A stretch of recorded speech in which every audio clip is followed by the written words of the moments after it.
L'attentat de Yasmina Khadra. Lecture du chapitre 2. Je quitte le bloc vers 22 heures.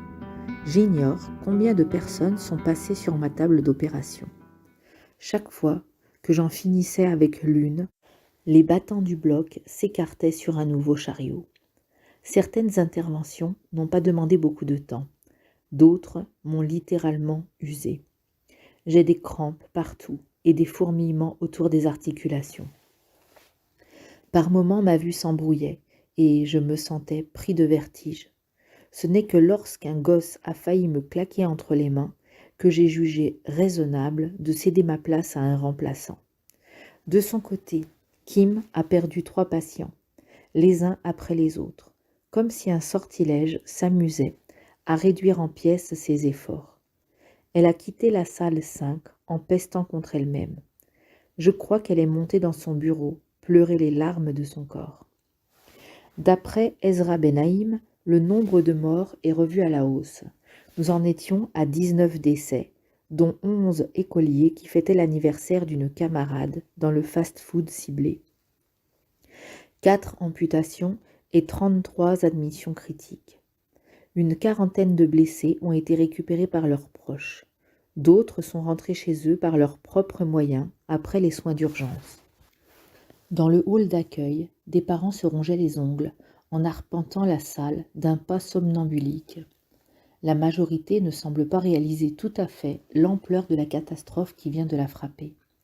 Une mère éperdue se cramponne à mon bras, les yeux incisifs. « Comment va ma petite fille, docteur ? Est-ce qu'elle va s'en tirer ?» Un père rapplique. Son fils est en réanimation. Il veut savoir pourquoi l'opération perdure. Ça fait des heures qu'il est là-dedans. Qu'est-ce que vous êtes en train de lui faire ? Les infirmières sont harcelées de la même façon. Elles s'escriment tant bien que mal à calmer les esprits, en promettant d'obtenir les informations qu'on leur réclame. Une famille m'aperçoit en train de rassurer un vieillard et commence à déferler sur moi. Je dois battre en retraite, prendre par la cour extérieure et contourner entièrement l'immeuble pour me rendre dans mon bureau. Kim n'est pas dans le sien. Je la cherche chez Ilan Ross. Ross ne l'a pas vue. Les infirmières non plus. Je me change pour rentrer chez moi. Dans le parking, des policiers vont et viennent dans une sorte de frénésie feutrée. Le silence est rempli des grésillements de leur poste radio. Un officier donne des instructions à partir d'un 4x4, le fusil mitrailleur sur le tableau de bord. Je regagne ma voiture, grisée par la brise du soir. La Nissan de Kim est rangée à l'endroit où je l'avais trouvée ce matin. Les vitres de devant à moitié baissées à cause de la chaleur. J'en déduis que Kim est toujours à l'hôpital, mais je suis trop fatiguée pour la chercher. Au sortir de l'hôpital, la ville paraît sereine. Le drame qui vient de l'ébranler n'a pas égratigné ses habitudes. D'interminables files de voitures prennent d'assaut la rocade de Petah Tikwa. Les cafés et les restaurants grouillent de monde. Les trottoirs sont envahis de noctambules. J'emprunte l'avenue Gévirol jusqu'à Bet Sokolov, où un poste de contrôle dressé après l'attentat oblige les usagers de la route à contourner le quartier de Hakiria. Un dispositif de sécurité draconien isole du reste de la ville. Je parviens à me faufiler jusqu'à la rue Asmonaïm, plongée dans un silence sidéral. De loin, je peux voir le fast-food soufflé par le kamikaze. La police scientifique quadrille l'endroit du drame et procède à des prélèvements. La devanture du restaurant est disloquée d'un bout à l'autre. Le toit s'est effondré sur l'ensemble de l'aile sud, zébrant le trottoir de traînées au noirâtre. Un lampadaire déraciné est couché en travers de la chaussée, jonché de toutes sortes de débris. Le choc a dû être d'une violence inouïe. Les vitres des bâtiments alentours ont sauté et certaines façades sont écaillées. « Ne restez pas là », m'ordonne un flic, surgi de je ne sais où. Il balaie ma voiture avec sa torche, l'oriente sur la plaque minéralogique, avant de la diriger sur moi. Instinctivement, il fait un léger bond en arrière et porte son autre main à son pistolet. « Pas de geste brusque, me prévient-il. Je veux voir vos mains sur le volant. Qu'est-ce que vous faites par ici? Vous ne voyez pas que l'endroit est mis en quarantaine? » Je rentre chez moi. Un deuxième agent arrive à la rescousse. « Par où il est passé celui-là? » « Je n'en sais fichtre rien, dit le premier policier. Le deuxième flic promène à son tour sa lampe sur moi et me dévisage d'un œil torve, méfiant. « Vos papiers. » Je les lui tends, il les vérifie, reporte sa torche sur mon visage. Mon nom arabe le chiffonne. C'est toujours ainsi après un attentat. Les flics sont sur les nerfs et les faciès suspects exacerbent leur susceptibilité. « Sortez, me somme le premier agent, et mettez-vous face à la voiture. » Je m'exécute. Il me pousse brutalement contre la toiture de mon véhicule, m'écarte les jambes avec son pied et me soumet à une fouille méthodique. L'autre flic va voir ce qu'il y a dans le coffre de la voiture. « D'où est-ce que vous venez ? » ?»« De l'hôpital. Je suis le docteur Amin Jaafari. J'exerce en qualité de chirurgien à Ishilov. Je sors à l'instant du bloc opératoire, je suis crevé et je veux rentrer chez moi. »« Ça va, dit l'autre policier en rabattant le couvercle du coffre. Rien à signaler de ce côté-là. L'autre refuse de me laisser partir comme ça. Il s'éloigne un peu et communique au central ma filiation et les renseignements contenus sur mon permis de conduire et ma carte professionnelle. C'est un arabe naturalisé israélien.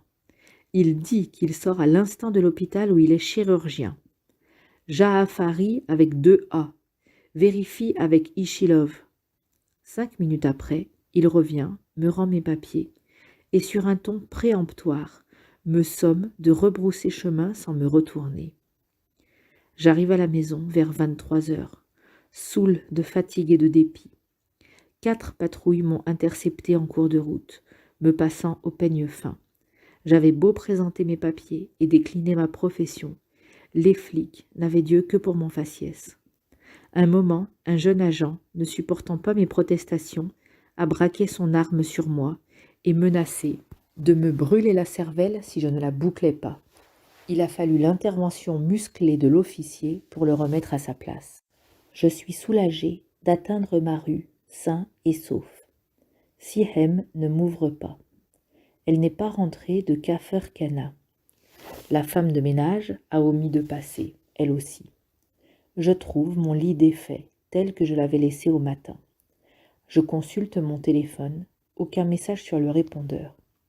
Après une journée aussi agitée que celle que je viens de négocier, l'absence de ma femme ne me préoccupe pas outre mesure.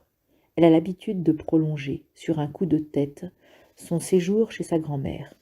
Siem adore la ferme et les veillées tardives sur un tertre que la lune baigne de lumière tranquille. Je vais me changer dans ma chambre et m'attarde sur la photo de Siem trônant sur la table de chevet. Son sourire est grand comme un arc-en-ciel, mais son regard ne suit pas. La vie ne lui a pas fait de cadeau.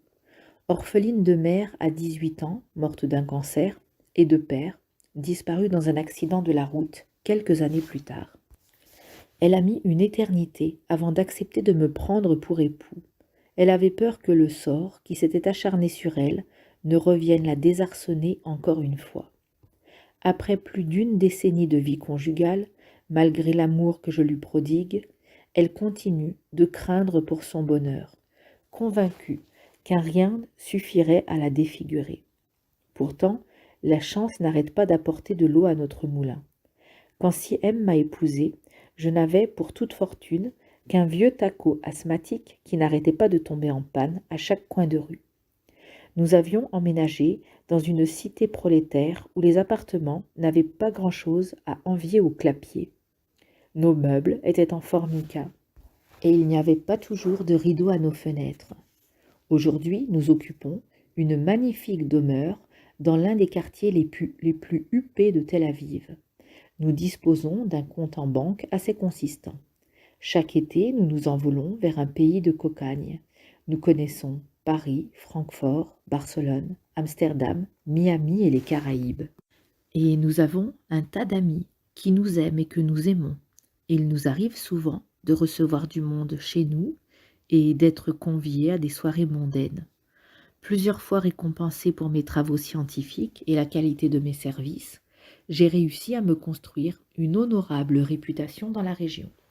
Sihem et moi comptons parmi nos proches et nos confidents des notables de la ville, des autorités civiles et militaires, ainsi que quelques ténors du showbiz. Tu souris comme la chance, chérie, dis-je au portrait. Si seulement tu pouvais fermer les yeux de temps en temps. Je baise mon doigt et le pose sur la bouche de Sihem et me précipite dans la salle de bain. Je reste une vingtaine de minutes sous la douche brûlante. Ensuite, enveloppé dans un peignoir, je me rends dans la cuisine grignoter un sandwich après m'être brossé les dents. Je retourne dans ma chambre, glisse dans mon lit et avale un comprimé pour dormir d'un sommeil de juste. Le téléphone retentit en moi tel un marteau-piqueur, m'ébranlant de la tête aux pieds comme une décharge d'électrochoc.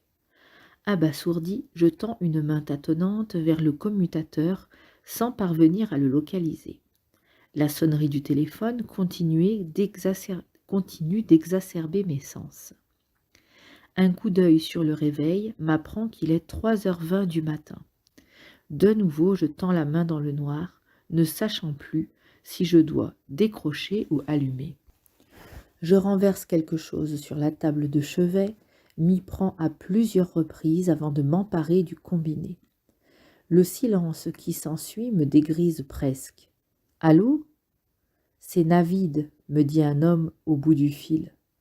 Je mets un certain temps à reconnaître la voix écorchée de Navid Ronan, un haut fonctionnaire de la police. Le comprimé que j'ai pris me ravage l'esprit. J'ai l'impression de tournoyer au ralenti quelque part que, suspendu entre l'engourdissement et la somnolence, le rêve que je faisais me disperse à travers d'autres rêves inextricables, déformant ridiculement la voix de Navid Ronan qui ce soir paraît émaner d'un puits. Je repousse les draps pour me mettre sur mon séant. Mon sang bat sourdement contre mes tempes. Je dois puiser plus profond de moi pour discipliner mon souffle. « Oui, Navid. Je t'appelle de l'hôpital. On a besoin de toi ici. » Dans la pénombre de ma chambre, les aiguilles phosphorescentes du réveil s'entortillent en sécrétant des traînées verdâtres. Le combiné pèse dans mon poing comme une enclume. Je viens juste de me coucher, Navid. J'ai opéré toute la journée et je suis crevée. C'est le docteur Ilan Ross qui est de permanence. C'est un excellent chirurgien. Je suis désolée. Il faut que tu viennes. Si tu ne te sens pas bien, j'envoie quelqu'un te chercher. Je ne crois pas que ça soit nécessaire, dis-je, en fourrageant dans mes cheveux. J'entends Navid se racler la gorge au bout du fil. Je perçois sa respiration pantelante. Lentement, je recouvre mes esprits et commence à voir clair autour de moi. Par la fenêtre, je vois un nuage filandreux tenter d'enrober la lune. Plus haut, des milliers d'étoiles se font passer pour des lucioles. Pas un bruit ne remue dans la rue. On dirait que la ville a été évacuée pendant que je dormais. Amine. Oui, Navid. Pas d'excès de vitesse. Nous avons tout notre temps. S'il n'y a pas d'urgence, pourquoi... S'il te plaît, m'interrompt-il. Je t'attends. D'accord, dis-je, sans trop chercher à comprendre. Est-ce que tu peux me faire une petite faveur? Ça dépend. Signale mon passage au checkpoint et aux patrouilles. Tes hommes m'ont semblé bien nerveux tout à l'heure en rentrant. Tu as toujours la même Ford blanche? Oui. Je vais leur toucher 2 mots. Je raccroche, reste un moment à considérer le combiné, intrigué par la nature de l'appel et le ton impénétrable de Navid. Ensuite, j'enfile mes pantoufles et je vais dans la salle de bain me laver la figure. 2 voitures de police et une ambulance se renvoient les lumières pivotantes de leurs gyrophares dans la cour des urgences. Après le tumulte de la journée, l'hôpital a retrouvé son allure de mouroir. Des agents en uniforme patientent çà et là, les uns tirant nerveusement sur des bouts de cigarettes, les autres se tournant les pouces à l'intérieur de leur engin. Je range ma voiture dans le parking et me dirige vers l'accueil. La nuit s'est rafraîchie un peu et une brise subreptice remonte la mer, viciée de senteurs douceâtres. Je reconnais la silhouette dégingandée de Navid Ronan, debout sur une marche. Son épaule s'incline nettement sur sa jambe droite, qu'un accident de parcours avait écourtée de 4 centimètres 10 ans auparavant. C'est moi qui m'étais opposé à son amputation. À cette époque, je venais de gagner haut la main mes galons de chirurgien après une série d'interventions réussies. Navid Ronan fut l'un de mes patients les plus attachants. Il avait un moral d'acier et un sens de l'humour discutable, certes, mais persévérant. Les premières blagues salées sur la police, je les tiens de lui. Plus tard, j'ai opéré sa mère, ça nous a rapprochés davantage. Depuis, dès qu'il a un collègue ou un parent sur le billard, c'est à moi qu'il le confie. Derrière lui, le docteur Ilan Ross est appuyé contre l'embrasure de l'entrée principale. La lumière du hall aggrave l'indélicatesse de son profil. Les mains dans les poches de sa blouse, la bedaine sur les genoux, il fixe le sol d'un air absent. Navid descend de la marche pour venir à ma rencontre. Lui aussi a les mains dans les poches. Son regard évite le mien. À son attitude, je devine que l'aube n'est pas prête de se lever. « Bon, dis-je, dans la foulée pour semer le pressentiment qui vient me coller au train. Je monte tout de suite me changer ? Ce n'est pas la peine, me fait Navid, d'une voix détimbrée. J'ai souvent eu affaire à sa mine déconfite lorsqu'il m'amenait des collègues sur une civière, mais celle qu'il affiche ce soir supplante toutes les autres. Un frisson me griffe le dos avant d'étendre sa réputation furtive jusque dans ma poitrine. Le patient a succombé, m'enquiers-je. Navid lève enfin les yeux sur moi. Rarement j'en ai vu de plus malheureux. Il n'y a pas de patient, Amine. Dans ce cas, pourquoi m'as-tu tiré de mon lit à une heure pareille, s'il n'y a personne à opérer ? Navid semble ne pas savoir par où commencer. Son embarras stimule celui du docteur Ross, qui se met à se trémousser de façon déplaisante. Je les dévisage tous les deux, de plus en plus agacés par le mystère qu'ils entretiennent avec une gêne grandissante. « Va-t-on m'expliquer ce qui se passe à la fin ?» dis-je. Le docteur Ross se donne un coup de rein pour se détacher de la paroi contre laquelle il était adossé et regagne la réception, où 2 infirmières, visiblement aux abois, feignent de consulter l'écran de leur ordinateur. Navid prend son courage à 2 mains et me demande « Est-ce que Sihem est à la maison ?» Je sens mes mollets fléchir, mais me ressaisis vite. « Pourquoi ? Est-ce qu'elle est à la maison, Amine ?» Son ton se veut insistant, mais son regard s'affole déjà. Une serre glaciale me froisse les tripes. Coincée dans mon gosier, ma pomme d'Adam m'empêche de déglutir. Elle n'est pas encore rentrée de chez sa mère, fais-je. Elle est partie il y a 3 jours, à Kafr Kana, près de Nazareth, rendre visite à sa famille. Où veux-tu en venir ? Qu'est-ce que tu es en train de me dire, là ? Navid avance d'un pas.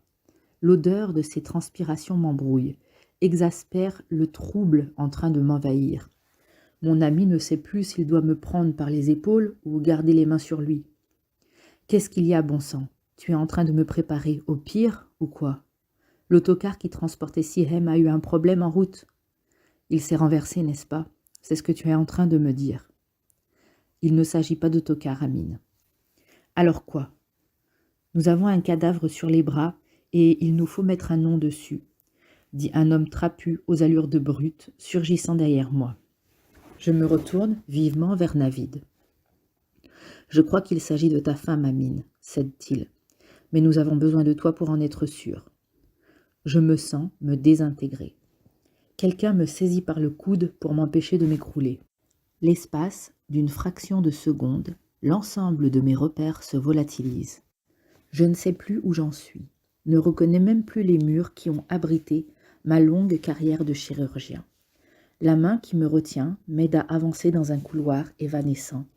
La blancheur de sa lumière me cisaille le cerveau. J'ai l'impression de progresser sur un nuage, que mes pieds s'enfoncent dans le sol. Je débouche sur la morgue comme un supplicié sur l'échafaud. Un médecin veille sur un autel. L'autel est recouvert d'un drap maculé de sang. Sous le drap maculé de sang, on devine des restes humains. J'ai soudain peur des regards qui se retournent vers moi. Mes prières résonnent à travers mon être, telle une rumeur souterraine. Le médecin attend que je récupère un peu de ma lucidité pour tendre la main vers le drap, guettant un signe de la brute de tout à l'heure pour le retirer. L'officier secoue le menton. « Mon Dieu !» m'écrie-je. J'ai vu des corps mutilés dans ma vie. J'en ai raccommodé des dizaines. Certains étaient tellement abîmés qu'il était impossible de les identifier.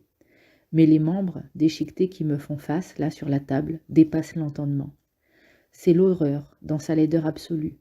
Seule la tête de Sihem, étrangement épargnée par les dégâts qui ont ravagé le reste de son corps, émerge du lot. Les yeux clos, la bouche entr'ouverte, les traits apaisés, comme délivrés de leur angoisse. On dirait qu'elle dort tranquillement, qu'elle va soudain ouvrir les yeux et me sourire.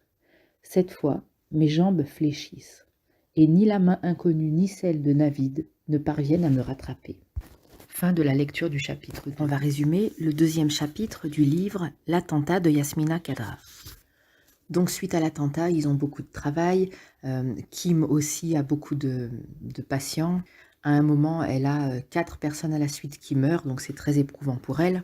Et du coup, on voit que c'est un travail qui est très difficile, chirurgien, qu'ils enchaînent les opérations jusqu'au moment où ils n'en peuvent plus. Et finalement, donc Amin, le narrateur de cette histoire, dit qu'il voit plus bien clair et donc il est temps pour lui qu'il s'arrête et il rentre chez lui pour se reposer. En passant, il trouve la voiture de Kim qui est encore sur le parking avec les fenêtres entr'ouvertes pour la chaleur alors que c'est tard dans la nuit. Il en conclut qu'elle n'a pas encore arrêté de travailler alors qu'elle a commencé beaucoup plus tôt dans la journée. Pour rentrer chez lui, il doit passer de nombreux barrages parce que à Tel Aviv, il y a beaucoup de contrôles, entre autres à cause des attentats. Et à chaque fois, lui, comme c'est un arabe, à chaque fois, il est soupçonné, il le garde longtemps, etc.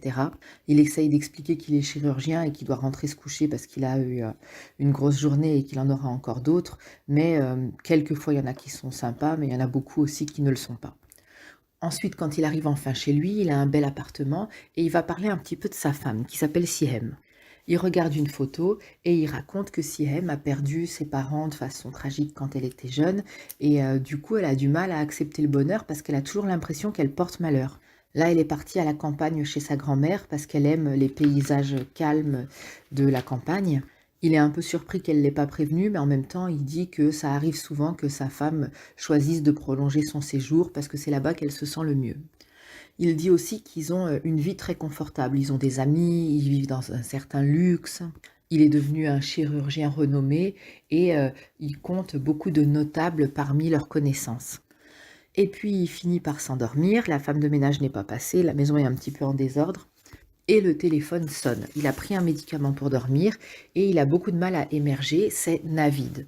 Navid, c'est le chef de la police et c'est un ami proche de Amin parce que il l'a opéré et depuis il était tellement content parce que c'est lui qui lui a sauvé sa jambe que Navid lui a demandé ses services souvent pour des collègues qui avaient été blessés pendant leurs interventions de police ou pour de la famille à lui, pour sa mère entre autres.